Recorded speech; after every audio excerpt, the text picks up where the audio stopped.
أعوذ بالله من الشيطان الرجيم. بسم الله الرحمن الرحيم. إن الله ربي وربكم فاعبدوه هذا صراط مستقيم. فلما أحس عيسى منهم الكفر قال من أنصاري إلى الله قال الحواريون نحن أنصار الله آمنا بالله واشهد بأننا مسلمون. ربنا آمنا بما أنزلت واتبعنا الرسول فاكتبنا مع الشاهدين. ومكروا ومكر الله والله خير الماكرين. ان اللہ ربی و ربکم. حضرت عیسیٰ علیہ السلام نے یہ بھی فرمایا ان اللہ ربی و ربکم، بے شک اللہ تبارک و تعالی میرا پروردگار بھی ہے، و ربکم اور تمہارا بھی پالنے والا ہے. فاعبدوہ، سو تم اسی کی عبادت کرو. ھذا صراط مستقیم، یہ راہ ہے سیدھی. فلما احس عیسیٰ، پھر جب حضرت عیسیٰ علیہ السلام نے محسوس کیا منہم، ان سے یعنی بنی اسرائیل سے، الکفر انکار. قال من انصاری الی اللہ، تو حضرت عیسیٰ علیہ السلام نے فرمایا من انصاری الی اللہ، کون ہے میرا مددگار، الی اللہ، اللہ کے واسطے. قال الحواریون، تو کہا حواریوں نے نحن انصار اللہ، ہم اللہ کے مددگار ہیں. آمنا باللہ، ہم ایمان لائے اللہ پر. واشہد بأننا مسلمون، اور آپ گواہ بن جائیے بأننا مسلمون، اس بات پہ کہ ہم مسلم ہیں. ربنا آمنا بما انزلتا، اے ہمارے پروردگار، آمنا ہم ایمان لائے، بما انزلتا جو تو نے نازل فرمایا، واتبعنا الرسول اور ہم نے رسول کی پیروی کی. فاکتبنا مع الشاہدین، سو آپ لکھ لیجئے ہمیں گواہوں کے ساتھ. ومکروا ومکر اللہ، ان بنی اسرائیل نے بھی خفیہ تدبیر کی. ومکر اللہ، اور اللہ تبارک و تعالی نے بھی خفیہ تدبیر کی. واللہ خیر الماکرین، اور اللہ تبارک و تعالی سب خفیہ تدبیر کرنے والوں میں سے بہتر خفیہ تدبیر کرنے والا ہے. ان اللہ ربی و ربکم، بلا شبہ اللہ میرا رب بھی ہے، و ربکم اور تمہارا بھی. فاعبدوہ، سو تم عبادت کرو اس کی. ھذا صراط مستقیم، یہ راہ ہے سیدھی. فلما احس، پھر جب محسوس کیا حضرت عیسیٰ علیہ السلام نے منہم الکفر، ان بنی اسرائیل سے کفر کو. قال من انصاری الی اللہ، کون ہے میرا مددگار اللہ کی طرف ہو کر.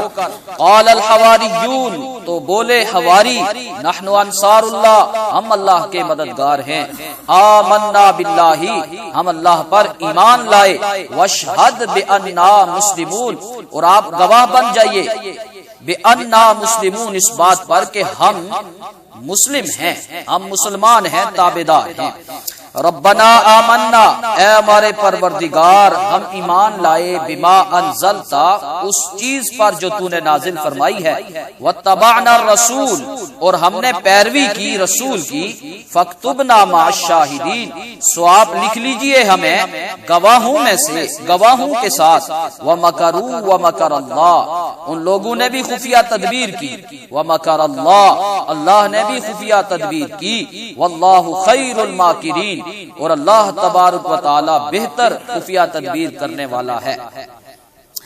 کل کے درس میں حضرت عیسیٰ علیہ السلام کی وہ باتیں جو انہوں نے بعد میں آ کر کے کہنی تھی اپنی امت کو، وہ معجزات جو حضرت عیسیٰ علیہ السلام نے بعد میں آ کر کے اپنی قوم کو اپنی نبوت کی دلیل کے طور پہ دکھلانی تھی، وہ چیزیں بیان ہوئی کہ حضرت عیسیٰ علیہ السلام نے بنی اسرائیل سے یہ کہا کہ دیکھو میں اللہ کی طرف سے ایک رسول ہوں، فرستادہ ہوں، اللہ نے مجھے بھیجا ہے تمہاری طرف.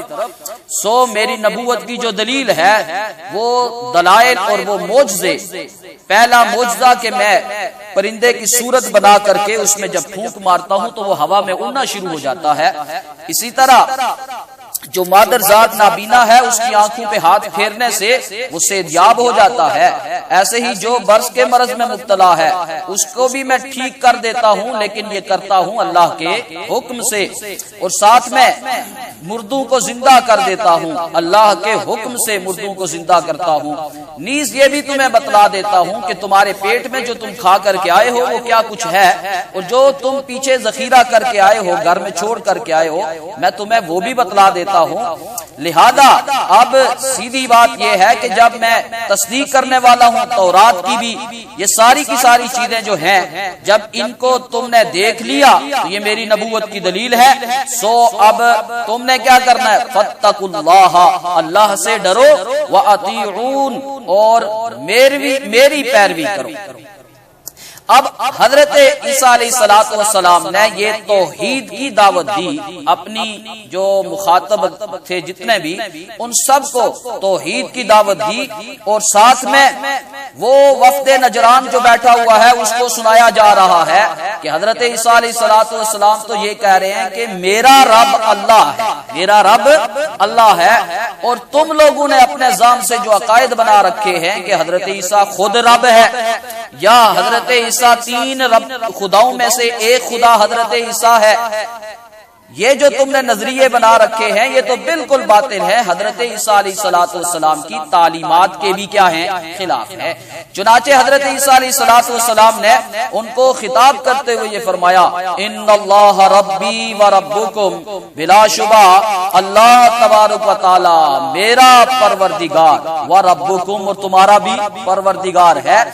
گویا سب سے پہلی دعوت، بنیادی دعوت، اساسی نوعیت کی جو دعوت ہے، ہر نبی کا قرآن مجید میں آپ تذکرہ اٹھا کر کے پڑھ لیجئے، کوئی نبی ایسا نہیں جس نے آ کر کے یہ والی دعوت نہ دی ہو، اللہ سے ڈرو، میری پیروی کرو، اللہ سے ڈرو اور میری پیروی کرو۔ ہر نبی کا، حضرت ہود علیہ السلام، حضرت صالح علیہ السلام، حضرت شعیب علیہ السلام، حضرت لوط کو دیکھ لیجئے، حضرت نوح علیہ السلام کا تذکرہ پڑھ لیجئے قرآن مجید میں کہ یہی دعوت دے رہے، مالکم، کہ نہیں ہے تمہارے لیے، من الہ، کوئی معبود سوائے اللہ کے، تمہارا کوئی معبود نہیں، فاتقوا اللہ واطیعون، فاتقوا اللہ واطیعون، اللہ سے ڈرو، میری بات مانو۔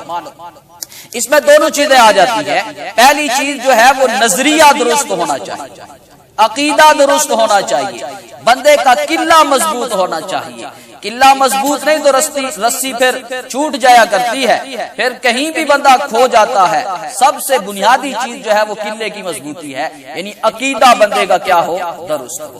اس لیے دعوت سب سے پہلی یہی ہے، اللہ میرا بھی پروردگار اور تمہارا بھی کیا ہے، پروردگار ہے، یہ ہے عقیدہ کی پختگی۔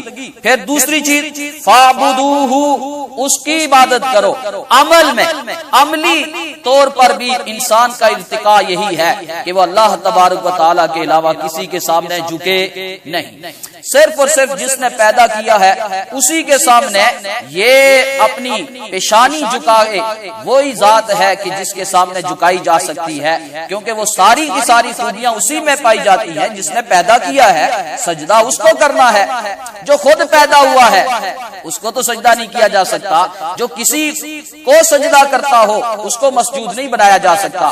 فرمایا ھذا صراط مستقیم، یہ عقیدہ بھی درست، عمل بھی درست، عقیدہ درست توحید والا نظریہ، اور عمل درست تب جب اس میں نبی کا ٹھپا موجود ہو، نبی کوئی بھی وقت کا جو نبی ہے اس نے وہ جاری کیا ہو طریقہ، وَأَطِيعُونَ، میری بات ماننی ہے، میری اطاعت کرنی ہے۔ اب یہ میری اطاعت جو ہے نا، ہر نبی کا جو طریقہ ہے وہ اس امت کے لیے کیا ہے، سنت ہے، راستہ ہے، لہذا عمل میں بھی اور عقیدے کی درستی ہو جائے اور ساتھ میں عمل بھی درست ہو جائے۔ فرمایا ھذا صراط مستقیم، یہ راہ سیدھی ہے، اسی راہ سیدھی کے لیے ہر نماز کی، ہر رکعت میں میں اور آپ یہی دعا مانگتے ہیں، اہدنا الصراط المستقیم، اے اللہ ہمیں سیدھی راہ پر چلائے رکھ، سیدھی راہ پر چلائے رکھ، صرف دکھا نہیں، چلا ہمیں سیدھے راستے کے اوپر۔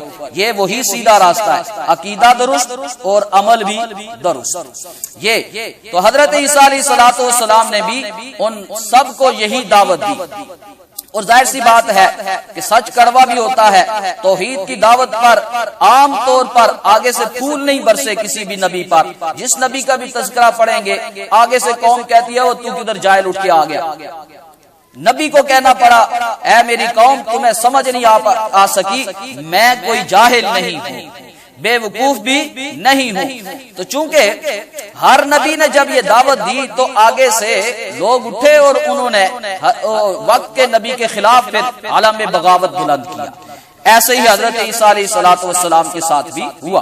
فرمایا فلما احس عیسیٰ منہم الکفر، پھر جب حضرت عیسیٰ علیہ الصلوۃ والسلام نے بنی اسرائیل سے کفر کو محسوس کیا، یہ بات ماننے پہ آ نہیں رہے، انکار پہ انکار کیے جا رہے ہیں اور طرح طرح کی تکالیف دے رہے ہیں۔ یہودی حضرت عیسیٰ علیہ الصلوۃ والسلام کی والدہ ماجدہ جن کو قرآن امہ صدیقہ کا لقب دیتا ہے، ان کے بارے میں نعوذ باللہ ان کو کے اوپر تہمت لگاتے تھے، تہمت زنا۔ حضرت عیسیٰ علیہ الصلوۃ والسلام کو ولد الزنا کہا کرتے تھے، نعوذ باللہ من ذالک۔ لہذا طرح طرح کی انہوں نے تدبیریں بنا رکھی تھی حضرت عیسیٰ علیہ الصلوۃ والسلام کو راستے سے ہٹانے کے لیے۔ حضرت یحییٰ علیہ الصلوۃ والسلام کو قتل کر دیا، حضرت زکریا علیہ الصلوۃ والسلام کو قتل کر دیا، حضرت عیسیٰ علیہ الصلوۃ والسلام کے بھی درپے ہو گئے۔ جب یہ کفر محسوس کیا حضرت عیسیٰ علیہ الصلوۃ والسلام نے، تو حضرت عیسیٰ علیہ الصلوۃ والسلام نے فرمایا من انصاری الی اللہ، اللہ کی طرف ہو کر کے کون ہے جو میرا مددگار بنے گا۔ اسباب کے درجے میں آپ کسی سے بھی مدد لے سکتے، اسباب کے درجے میں کسی سے مدد مانگنا یہ کوئی شرک والی بات نہیں۔ غیب میں کسی سے مدد مانگنا وہ شرک بن جائے گا۔ بندہ یہاں موجود ہے، آپ اس کو کہیں مجھے پانی پلا دو، ٹھیک ہے، یہ تو مدد ہے، یہ تو تعاون چلتا رہتا ہے، یہ تو زندگی کا حصہ ہے، اسباب کے تحت ہی ہم لوگ چلتے ہیں۔ اور اسباب کو اختیار نہ کرنا یہ بھی گمراہی کی بات ہے کہ بندہ کہے نہیں میں پانی نہیں پیوں گا، خود بخود سیراب ہو جاؤں گا۔ بھائی نہیں ہوتا، کیونکہ دنیا دار اسباب ہے۔ البتہ یہ نظریہ ضرور رکھنا چاہیے کہ پانی پیاس بجھاتا نہیں ہے، پیاس اللہ نے بجھانی ہے، ذریعہ میں نے یہ اختیار کرنا۔ تو اسباب کے درجے میں حضرت عیسیٰ علیہ الصلوۃ والسلام نے یہ آواز بلند کی، کون ہے جو میرا مددگار بنے گا اللہ کی طرف ہو کر کے، یعنی اللہ کے دین کے بارے میں میرے ساتھ تعاون کرے گا۔ تو قال الحواریون، تو حواری بول تھے۔ حواریون یہ حواری کی جمع ہے، حواری یہ حور سے نکلا ہے، اور حور کہتے ہیں عربی زبان میں سفید چیز کو۔ کس کو کہتے ہیں؟ سفید، جو سفید ہو نا اس کو کیا کہتے ہیں؟ حور۔ اس لیے قرآن مجید میں ارشاد فرمایا وحور عین، ان مسلمانوں کے واسطے جو جنتی ہوں گے ان کے لیے اللہ تبارک و تعالیٰ نے سفید موٹی موٹی آنکھوں والی عورتیں تیار کر رکھی ہیں۔ حور کا معنی کیا ہوتا ہے؟ سفید۔ یہ لوگ بھی سفید سچے خالص لوگ تھے، بالکل خالص لوگ تھے، مخلص ساتھی تھے حضرت عیسیٰ علیہ الصلوۃ والسلام کے، لہذا ان کو حواری بولا گیا۔ کیا بولا گیا؟ حواری۔ آپ ہمارے شریعت میں، ہمارے مسلمانوں میں دیکھیں تو آپ کو ان کے نظیر جو ملے گی انصار، جو آپ علیہ الصلوۃ والسلام ہجرت کر کے جب مدینہ تشریف لائے تو جن لوگوں نے آپ علیہ الصلوۃ والسلام کو اہلاً و سہلاً و مرحبا کہا، جو انصار تھے، بس آپ ان کو یہ سمجھیں کہ یہ لوگ بھی کیا تھے؟ انصار تھے۔ اور بعض روایتوں کے مطابق یہ بھی ہے کہ حضرت عیسیٰ علیہ الصلوۃ والسلام ایک جگہ سے گزر رہے تھے تو یہ لوگ دھوبی کا کام کرتے تھے، کپڑے دھوتے تھے۔ تو کپڑے دھو رہے تھے تو حضرت عیسیٰ علیہ الصلوۃ والسلام نے ان سے پوچھا کہ بھائی تم لوگ کیا کر رہے ہو؟ انہوں نے کہا جی کپڑے چمکا رہے ہیں، کپڑوں کو داغ دبے دور کر رہے ہیں۔ تو حضرت عیسیٰ علیہ الصلوۃ والسلام نے ارشاد فرمایا کہ اچھا تمہیں ایک بہتر چیز بتلاتا ہوں جو تمہارے دلوں کو چمکا دے گی۔ چنانچہ ان کو باتیں اچھی لگی، یہ ساتھ ہو گئے، یہ 12 لوگ تھے، یہی حواری کہلائے۔ حضرت عیسیٰ علیہ الصلوۃ والسلام نے ان سے مختلف کام لیے، پیغام دے کر کے بھیج دیتے تھے اور یہ جا کر کے آگے تبلیغ دین کا کام کرتے تھے۔ آپ علیہ الصلوۃ والسلام نے ارشاد فرمایا کہ ہر نبی کے لیے اللہ تبارک و تعالی نے ایک حواری بنایا ہے، لکل نبی حواری، ہر نبی کا ایک حواری ہے، اور میرا حواری جو ہے نا وہ زبیر ہے، حضرت زبیر ابن العوام رضی اللہ تعالی، عشرہ مبشرہ صحابہ میں سے ہے حضرت زبیر، اور ان کے صاحبزادے حضرت عروہ ہے۔ جنگ یرموک میں تلے تنہا پورے لشکر میں گھس گئے تھے اور کوئی جان کی پرواہ کیے بغیر اندر چلے گئے تھے، اور بخاری شریف کی یہ روایت ہے کہ اپنے صاحبزادے حضرت عروہ بہت بڑے محدث ہیں حضرت عروہ، اور حضرت اما جان عائشہ رضی اللہ تعالی عنہا کے یہ شاگرد، چونکہ یہ بھانجے تھے حضرت عائشہ رضی اللہ تعالی عنہا کے، حضرت اسما کے بیٹے تھے، اس لیے جا کر کے بالمشافہ ان سے تعلیم حاصل کی حضرت عروہ نے۔ تو حضرت زبیر نے اپنے اس صاحبزادے کو کہا کہ بیٹے میرے جسم کا 1 انچ بھی ایسا نہیں ہے جہاں تیر اور تلوار کا نشان نہ لگا، ہر جگہ پہ، اور ایک غزوے میں تو حضرت کو یہاں کندھے کے پاس اتنا گہرا زخم لگا کہ حضرت عروہ اس میں کھیلا کرتے تھے، جیسے بچے ہوتے ہیں کھیلنا شروع کر دیا ہاتھ ڈال کر کے۔ تو ایسے صحابی کے بارے میں آپ علیہ الصلوۃ والسلام نے فرمایا کہ یہ میرا حواری ہے، یہ ان کی ایک جزوی فضیلت ہے۔ تو بہرحال یہ حواری۔ اب آپ کو ایک اور بات یہاں اس سے جو سمجھ میں آتی ہے، فرمایا انہوں نے کیا کہا، نحن انصار اللہ، ہم اللہ کے کیا ہیں، مددگار، ہم اللہ کے کیا ہیں، مددگار ہیں، کہ ہم نے اللہ کی کیا مدد کرنی ہے، اللہ تو ہماری مدد کرتا ہے، مطلب انصار دین اللہ، ہم اللہ کے دین کے کیا ہیں، مددگار ہیں۔ قرآن مجید کا مطالعہ آپ جہاں کئی مقامات پہ یہ انصار کا لفظ استعمال ہوا ہے، ان تنصر اللہ ینصرکم، اگر تم اللہ کی مدد کرو گے اللہ تمہاری مدد کرے گا، لینصرن اللہ من ینصرہ، اللہ ضرور مدد کرتا ہے اس آدمی کی جو اس کی مدد کرتا ہے۔ تو اس کی مدد کرتا ہے مطلب یہ کہ اس کے دین کی اشاعت میں، اقامت دین میں جو آدمی اپنا حصہ ڈالتا ہے۔ چنانچہ قرآن مجید میں جو لوگ اقامت دین کا فریضہ انجام دے رہے ہوتے ہیں، اس میں اپنا حصہ ڈال رہے ہوتے ہیں، قرآن مجید نے ان کو انصار کے نام سے تعبیر کیا ہے۔ کس نام سے؟ انصار اللہ، اللہ کے مددگار۔ کون لوگ؟ اقامت دین میں جن لوگوں نے کیا ڈالا ہے، اپنا حصہ ڈالا ہے، ان کو۔ آپ تھوڑا سا اس کو کھول کر کے اگر بات کو سمجھیں گے تو میں آپ کو بتلاؤں، عرض کروں کہ اللہ تبارک و تعالیٰ نے نا اس زندگی میں انسان کو، اس زندگی کے بعض ایسے دائرے ہیں جہاں اس کو ارادہ اور اختیار کی آزادی دے دی۔ بہت سارے دائرے ایسے ہیں جن میں کوئی اختیار نہیں، مثلا میں نے چٹا ہونا ہے یا کالا پیدا ہونا ہے، یہ میرے اختیار میں نہیں، میں نے کس کے ہاں پیدا ہونا ہے یہ بھی میرے اختیار میں نہیں، میں نے کل کو کیا کچھ کرنا ہے یہ میرے اختیار میں نہیں، مرنا کب ہے اور یہ زندگی میری کتنی ہے، میں کیا کچھ کھا سکتا ہوں یہ میرے اختیار میں نہیں۔ ہاں بعد ایسی چیزیں کفر اختیار کرنا ہے یا ایمان اپنانا، اطاعت یا کہ نافرمانی، یہ وہ دائرے ہیں زندگی کے جن میں اللہ تبارک و تعالیٰ نے اس انسان کو اختیار دے رکھا ہے اور آزادی دے رکھی ہے، جو مرضی اختیار کر لو، کفر اختیار کرنا ہے تو بھی کرو، ایمان اختیار کرنا ہے تو بھی کرو، اطاعت اپنانی ہے تو بھی اپنا لو، اور اگر تم نے بغاوت والی زندگی گزارنی ہے تو وہ بھی گزارو۔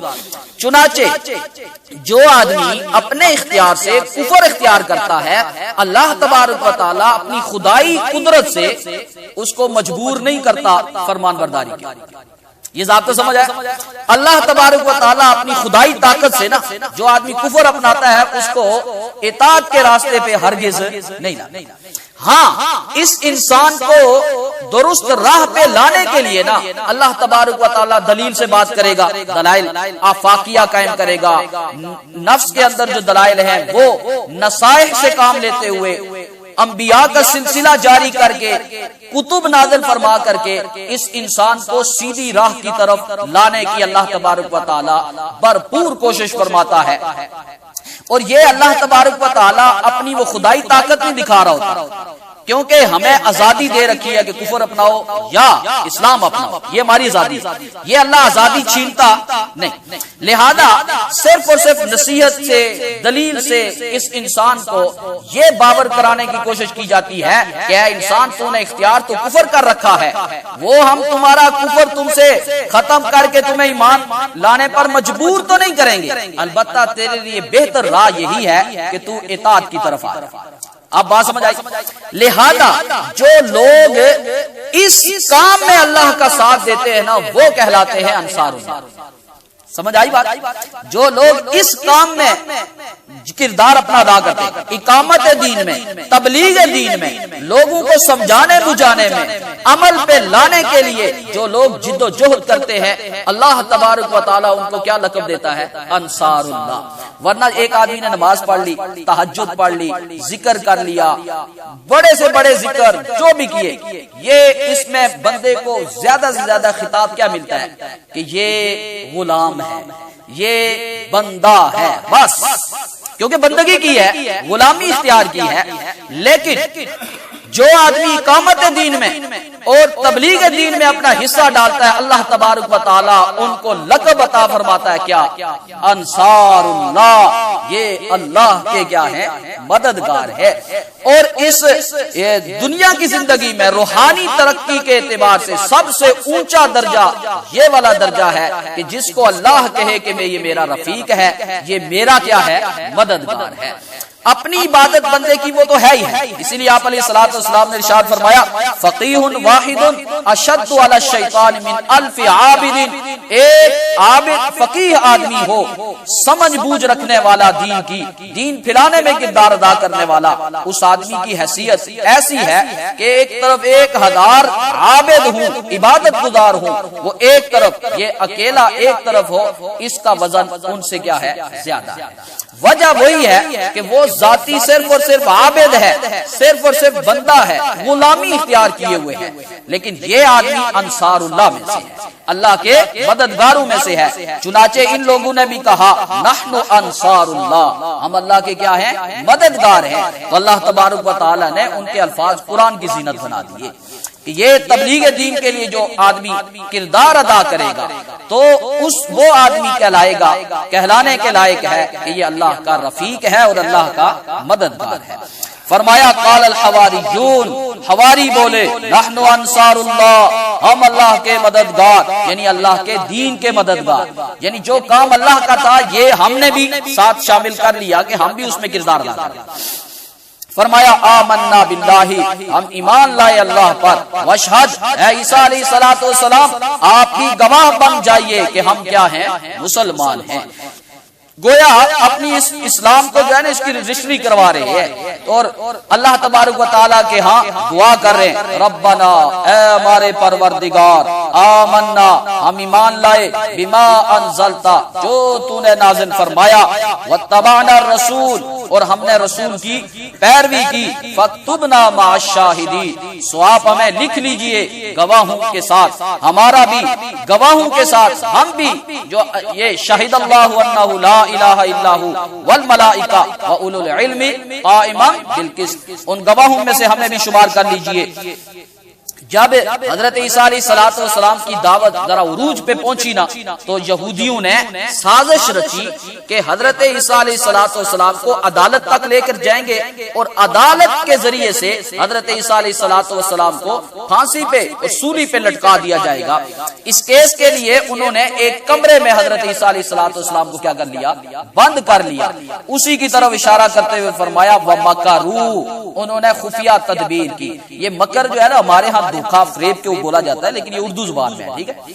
عربی زبان میں جب مکر کا لفظ استعمال ہوتا ہے اس کا مطلب یہ دھوکہ فراڈ نہیں ہوتا، بلکہ اس کا مطلب ہوتا ہے خفیہ طور پر کوئی تدبیر کا اختیار کرنا، خفیہ تدبیر، یعنی جو سامنے نہ ہو، ظاہر نہ ہو، خفیہ تدبیر کے لیے مکر کا لفظ استعمال ہوتا ہے۔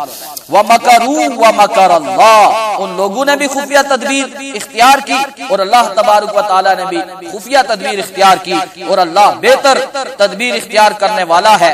چنانچہ وہ کیا تدبیر تھی اگلی آیات میں اللہ تبارک و تعالی ان کا تذکرہ فرمائیں گے۔ جو کہا سنا اللہ تبارک و تعالی سمجھتا ہے۔ الحمدللہ رب العالمین والعاقبۃ للمتقین والصلاة والسلام علی اشرف الانبیاء والمرسلین اللہم اعنا علی ذکرک وشکرک وحسن عبادتک اللہم اکفنا بحلالک عن حرامک واغننا بفضلک عمن سواک اللہم احسن عاقبتنا فی الامور كلها واجرنا من خزي الدنيا وعذاب الاخرة اللهم انا نسألك علما نافعا وعملا متقبلا ودعاء مستجابا ورزقا طيبا واسعا وشفاء من كل داء ربنا تقبل منا انك انت السميع العليم برحمتك